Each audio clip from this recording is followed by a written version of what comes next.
All right, so we're going to open the mics right now.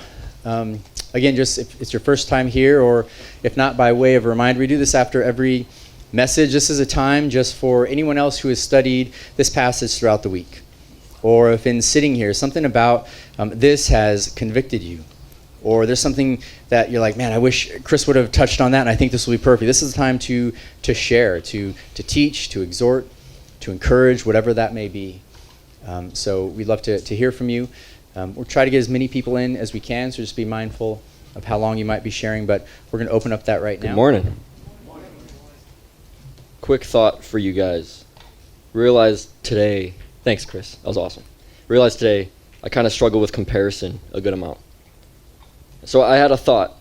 I would compare like my knowing that I act in godly ways, like ways that there's no conviction, almost in a sense where you're like, I'm doing pretty good at this. Like, my heart's in the right place with this. I would compare that to someone else who I know isn't doing it with the right heart. And so anyway, I had this question, why doesn't God break down those human-made trophies? And why does he even let them prosper even? When I'm over here doing it the right way with the right heart, and like I don't see any reward, and then I see someone doing it when I know it's not the right heart, and it seems like they're just killing it, and they're getting all this stuff.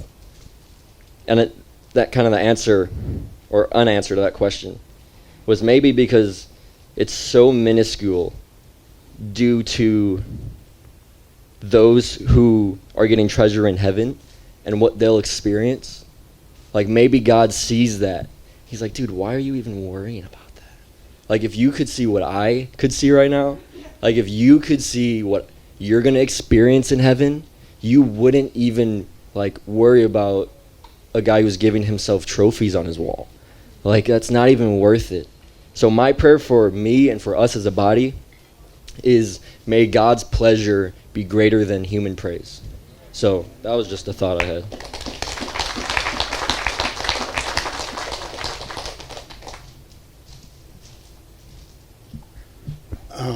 My name's Peter. Chris, that was awesome. Just to bring out hypocrisy, reality, and one of the things I've learned pretty early in my Christianity is because people look at Christians, they expect certain things from Christians, but what they really want is a Christian that's real. Okay, that's a very important word. Okay, be real in your Christianity. As difficult as it may be, because I remember when I didn't become a Christian until I was in my early 30s. And I mean, those who know me know what my personality's like. And I just had this thing that I had to give a lot of that up because I grew up in church, but it was very religious, and all the people in church that I kind of knew were, they were staunch and very proper, and that wasn't quite me. And so I really had in my mind that, I'm a Christian now, I have to become more like that. And I actually gave it a real, honest try. I tried to do that. And it lasted, 4 hours. That might be an exaggeration, I don't know, but I could not change the personality that God gave me. Now there are things I know I had to refine and all that, I know that. But you know what? Being my wife and I in the ministry for many years, pastor for some of those years, one of the things that I liked people saying when they came up and said, I like your church, and sometimes I would say, why? Because the people are real. Because when you're real, you can have faults, and who cares, right? But when you're real, especially real in your walk with Christ, it's an attraction toward God because you're real about it. And so, awesome, that was awesome. God's word is awesome. Just remember the word real. Did you ever do the right thing sometime, and you did it because you felt like it was the right thing, but you didn't necessarily want to do it? Have you ever done that? Maybe I'm the only one. And I feel like, Chris, today's passage kind of gives us the right, or not the right, but the ability to do that. See, he's saying, don't be like this.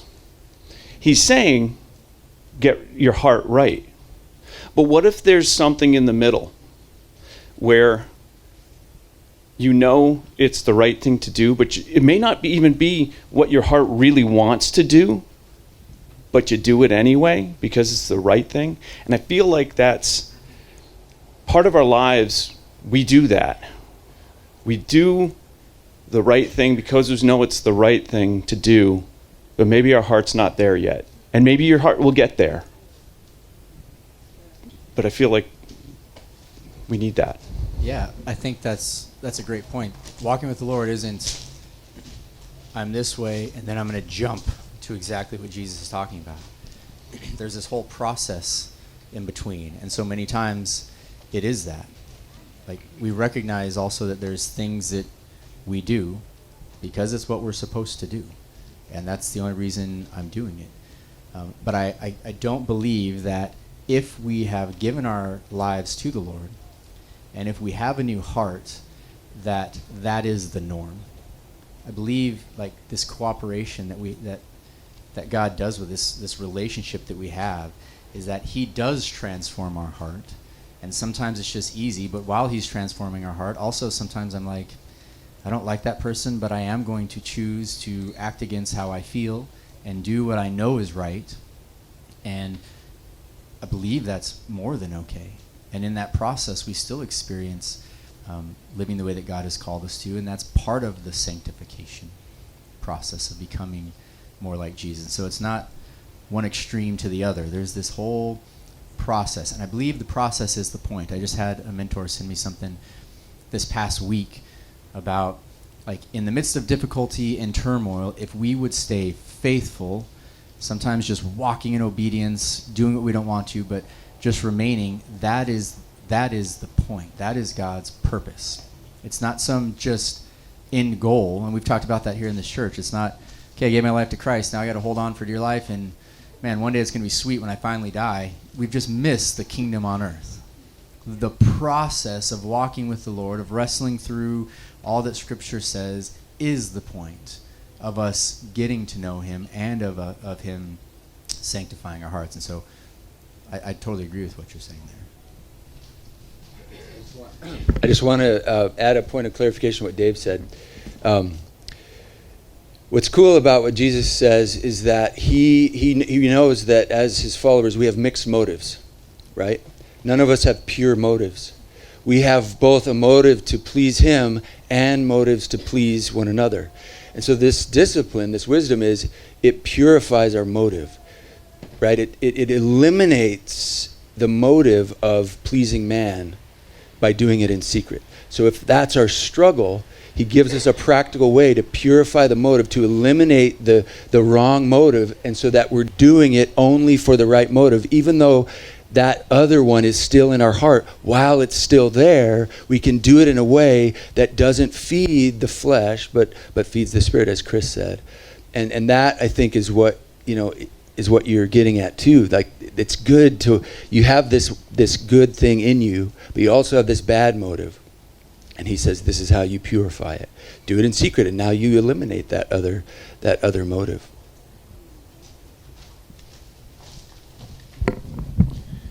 Good morning. My name is Benjamin. I'm part of the teaching team, and so it's been really fun. Last week, we all talked about this for over an hour. And I understand this subject is a deep well. We could all continue to talk about this for weeks and write a book. But here we are. And so I have 3 minutes of a quick insight that I wanted to share. Something that came up in the teaching team was this overarching idea of Jesus is giving these illustrations, but really it comes back to this hard attitude of are you doing things in a way that's prideful, or are you doing things in a way that shows humility? Do you show humility based on, I know I'm human, and therefore there's a whole bunch of problems, and God is God, and I want him to be on that level, on that throne? Or am I super amazing, and I want to seek accolades and handshakes and awards and claps from other people? And Jesus gives illustrations of that, right? And I really love Job 38, when God speaks to Job in the storm. right? And so it's a couple of verses. And for me, I got to work through a fast heartbeat and goosebumps. But it starts out in verse 3. Brace yourself, Job. I will question you, and you shall answer me. Where were you when I laid the earth's foundations? Tell me if you understand. Who marked off its dimensions? Surely you know. Who stretched and measured line across it? On what were its footings set, Job? Or who laid its cornerstone, Job? While the morning stars sang together and all the angels shouted for joy, where were you? And then it goes on to say, I have a little asterisk that says this is fun. In verse 16, have you journeyed to the springs of the sea or walked in the recesses of the deep? Have your gates and death been shown to you? Have you seen the gates of the shadow of death? Have you comprehended the vast expanses of the earth? Tell me, for surely you know these things. What is the way to the abode of light, and where does darkness reside? Can you take them to their places? Do you know the paths of their dwellings? Surely you know, for you were already born.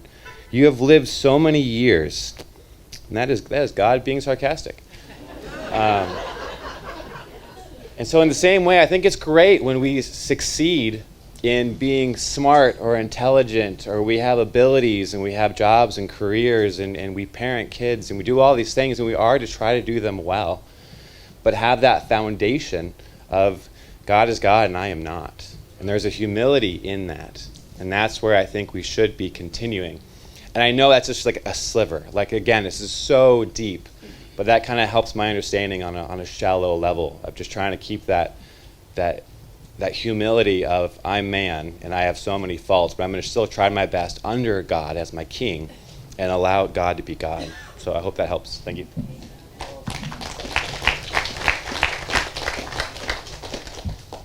My name's Jacob. My family came up from Vermont to visit. Most of you probably know the Cornells, but that's Mr. and Mrs. Cornell. They're my aunt and uncle. And I was just listening to what people were saying, and I thought of where Paul is talking in Romans 14:13, where he says, therefore, let us not judge one another anymore, but rather resolve this, not to put a stumbling block or a cause to fall in our brother's way. And I think that one of the things that is really a danger to especially new believers is when they see Christians trying to exalt themselves instead of exalting God. And they see that, and that actually, I've actually seen it pushes people away. And so just remember to exalt God before you think of doing anything to put yourself above him.